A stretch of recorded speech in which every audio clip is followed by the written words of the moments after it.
దేవునికి స్తోత్రాలు. ప్రభువైన యేసుక్రీస్తు నామములో కార్యక్రమం చేస్తున్న మీ అందరికీ శుభాభివందనాలు. ఈరోజు దేవుడు నిలుచుట అనే ఒక అంశమును మనం ధ్యానించుకుందాం. అంటే దేవుడు మన పక్షమున ఉండి మనకు ఏదైతే అవసరమో ఆ సహాయం చేయడానికి దేవుడు మరి నిలబడ్డట్టు మనము దేవుని యొక్క వాక్యాన్ని చూడగలుగుతున్నాం.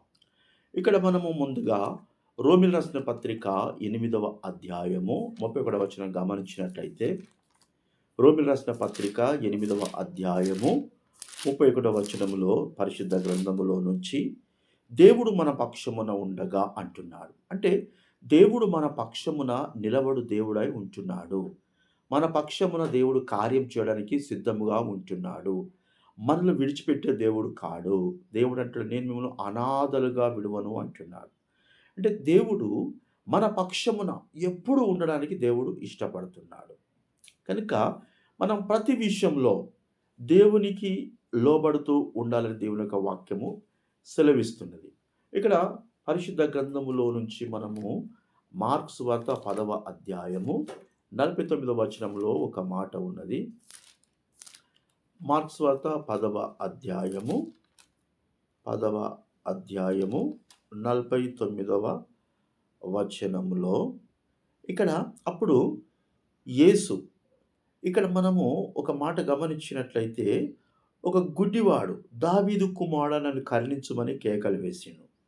అప్పుడు ఊరుకుండుమని అనేకులు వాణ్ణి గద్దించిరి. అంటే చూడండి, దేవుడు మనకు అవసరము. దేవుని నుంచి మనం మేలు పొందాలి అంటే అవసరం ఉన్నోడే మేలు పొందడానికి ఆసక్తి చూపుతుంటే, ఈ లోకస్తులు ఈ లోకంలో ఉన్నారు కావచ్చు, దేవునితో ఉన్న శిశువులు కూడా కావచ్చు, ఎవరైనప్పటికీ కూడా ఊరుకుండుమని వారిని గద్దించిరట. ఊరుకుండుమని అంటే దేవుని పని అనేది మా సాటి మనుషుడే ఆటంకపరచడానికి ఎక్కువ మనము లోకంలో చూడగలుగుతున్నాం. సాటి మానవుడే మనకు ఏదైతే మేలు జరగాలో ఆ మేలు జరగడానికి ప్రోత్సహించే బదులు, ఆ మేలు జరగకుండా మనల్నే దేవునికి దూరం చేయడానికి ఒక ఆలోచన కలిగిన సందర్భాలు లేకపోలేదు. కనుక ఇక్కడ అదే జరుగుతున్నది. ఊరుకుండుమని అనేకులు వారిని గద్దించిరట. ఇక్కడ చూసినట్లయితే ఇక్కడ మరి దేవుని యొక్క వాక్యములో అప్పుడు యేసు నిలిచి, దేవునికి స్తోత్రాలు. దేవుడు నిలుచుండుట, దేవుడు నిలుచుండుట మన అంశము.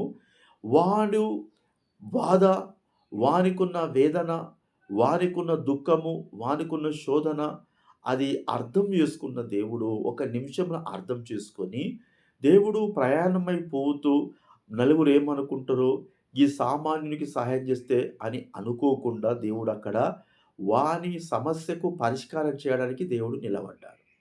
దేవునికి స్తోత్రాలు.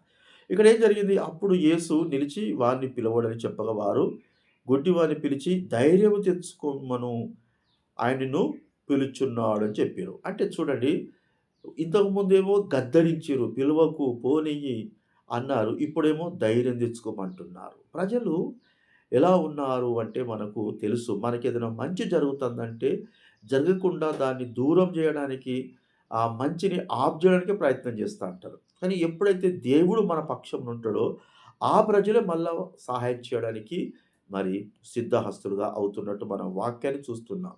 అంతటా వాడు బట్టలు పారవేసి దిగ్గులు లేసి యేసునందుకు వచ్చెను. దేవునికి స్తోత్రాలు. అంటే ఇక్కడ యేసుక్రీస్తు ప్రభువారు వారిని పిలువుడని చెప్పకుంటే ఏమైపోవు, వాళ్ళు ఇంకా వారిని గద్దిస్తూ ఉండేవాళ్ళు. అంటే ఈ లోకములో మంచిగా ఉన్న వాళ్ళు వాళ్ళే మంచిగా ఉండాలని చూస్తూ అంటారు. ఒక స్థానంలో ఉన్నవాళ్ళు ఈ ఈ సామాన్యంగా ఉండేవాడు అంటే ఎట్లనుండని వాడు ఏమన్నా కానీ వారికి మంచి జరుగుతుందంటే దానికి అడ్డుపుల్ల వేసి అడ్డుకట్టేసి అది కాకుండా చేయడానికి ప్రయత్నం చేస్తున్నారు. కానీ దేవుడు మన పక్షమున ఉన్నాడు. దేవునికి స్తోత్రాలు. దేవుడు మన పక్షమున ఉన్నాడు గనక ఆ గద్దించినోళ్ళే ధైర్యగుణమంటున్నారు. కనుక మనకు విరోధి ఎవడు? దేవుడు ఉంచడు విరోధిని. దేవునికి స్తోత్రాలు.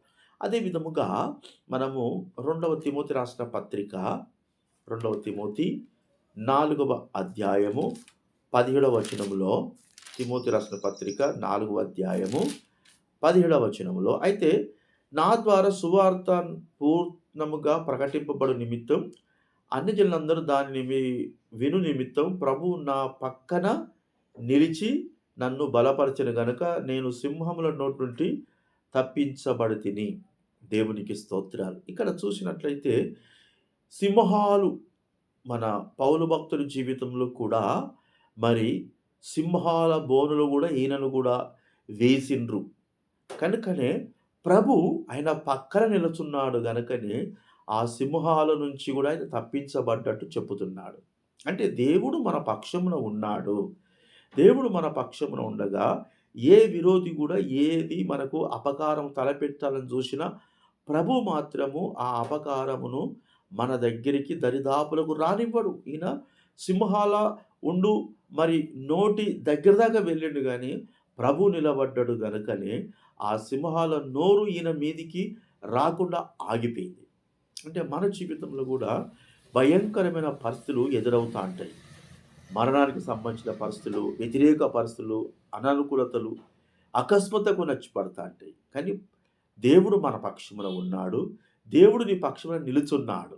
దేవుడు నీ పక్కన నిలబడ్డాడు. కనుక మరి దేవుడు మీ పక్కనున్నాడు గనక ఏమవుతున్నదక్కడ మనకు విరోధి అనేటోడు ఎవ్వరైనా గానీ, మనకు విరోధి గాదు. వాళ్ళు మనల్ని విరోధిగా చూస్తారు గానీ, మనం ఎవరిని విరోధిగా చూడం. ఎందుకంటే ప్రభు చెప్పిండు గదా! నిన్ను వల్లి పొరుగువాన్ని ప్రేమించుమని. ఇంకొక మాట బైబిల్ గ్రంథంలో నుంచి లూకా సువార్త 7వ అధ్యాయము. లూకా సువార్త 7వ అధ్యాయంలో 11వ వచనం. వెంటనే ఆయన నాయను ఒక ఊరికి వెళ్ళుచుండగా ఆయన శిష్యులు బహు జన సమూహము ఆయనతో కూడా వెళ్ళుచుండెను. ఆయన ఆ ఊరి గవిని యొద్దకు వచ్చినప్పుడు చనిపోయిన ఒకడు వెలుపల మోసుకొని పోబడుచుండెను. అతని తల్లికి అతడొక్కడే కుమారుడు, ఆమె విధవరాలు. ఊరి జనులు అనేకులు ఆమెతో కూడా ఉండిరి. ప్రభువు ఆమెను చూచి ఆమె యందు కనికరపడి ఎడవద్దని ఆమెతో చెప్పి దగ్గర వచ్చి పాడెను ముట్టగా మోయుచున్న వారు నిలిచిరి. ఆయన చిన్నవాడా లెమ్మ నీతో చెప్పుచున్నానగా ఆ చనిపోయినవాడు లేచి కూర్చుండెను.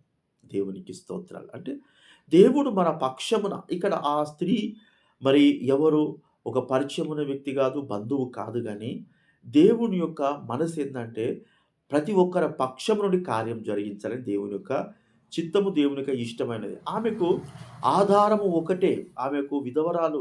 ఇగ ఎవరు లేరు. ఒకగానొక కొడుకున్నాడు. ఆమెకు దూరం అయిపోయిండు.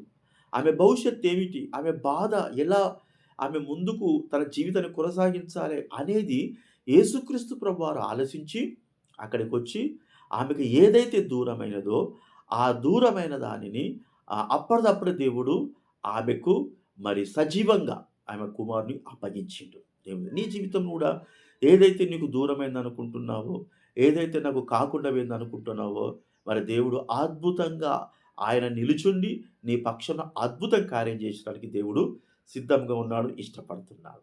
కొద్ది మాటలు ప్రభు మన వెనుకలో దీవించును గాక. Amen. Praise the Lord to all. Thank you.